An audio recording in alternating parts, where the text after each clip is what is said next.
And at the same manifesto launch, the Kenya Kwanza Alliance committed to address inequality across the country should it clinch power in the August 9th election. In its manifesto, the Alliance has committed to ensure equitable, universal basic education, including women in decision-making positions, whilst empowering them economically and protecting the most vulnerable in society. Mashirima Kapombe breaks down those promises.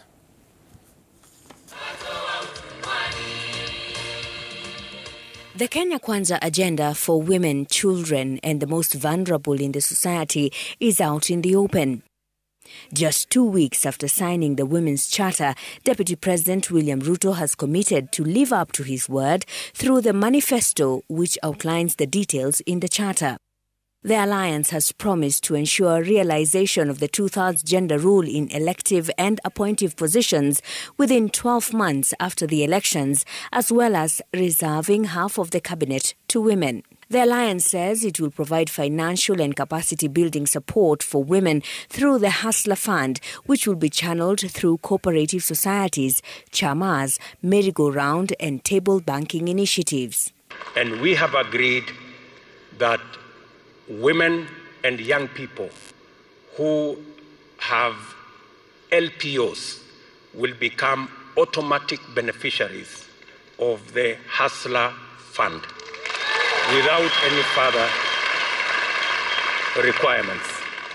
Efforts to deal with sexual and gender-based violence will be strengthened under a Kenya Kwanza government through increasing funding for the anti-FGM board, fully implement the anti-FGM law and increase personnel at gender desks in police stations. Free sanitary towels will be provided in all schools and public washrooms.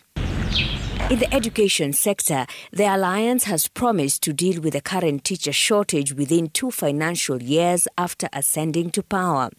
Learning institutions will also be entitled to a special service tariff for basic utilities like water, electricity and internet connectivity to ensure availability for all. We have agreed with the teachers that delocalization will be at the place when you are being hired. If you want to work in another county, not a home county, you will be hired at that level and you will be paid an allowance for walking away from home. The Alliance wants to ensure all children transition from primary school by reducing the cost of secondary school education. They will do this by improving the capacity of day secondary schools while emphasizing on quality. The Alliance also seeks to scale up the school feeding program to double the number of beneficiaries, more so in early childhood education.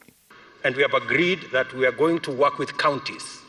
We are going to double to 4 million as national government, and every county that want to match, we are going to assist them to match a shilling for a shilling so that we can move the number of our children who have food in school to 8 million. That's our target. The Alliance hopes to ensure all vulnerable persons in society have access to quality healthcare by achieving 100% NHIF coverage for senior citizens within 3 years and for people living with disabilities within 18 months. We also agreed that integrated schools to allow children living with disability to start interacting with the general public, to restore their confidence and self-esteem. While revamping the cash transfer programs for elderly persons, the Alliance says it will increase capitation of pupils with disabilities by 50% and set aside 15% of all public-funded bursaries for them.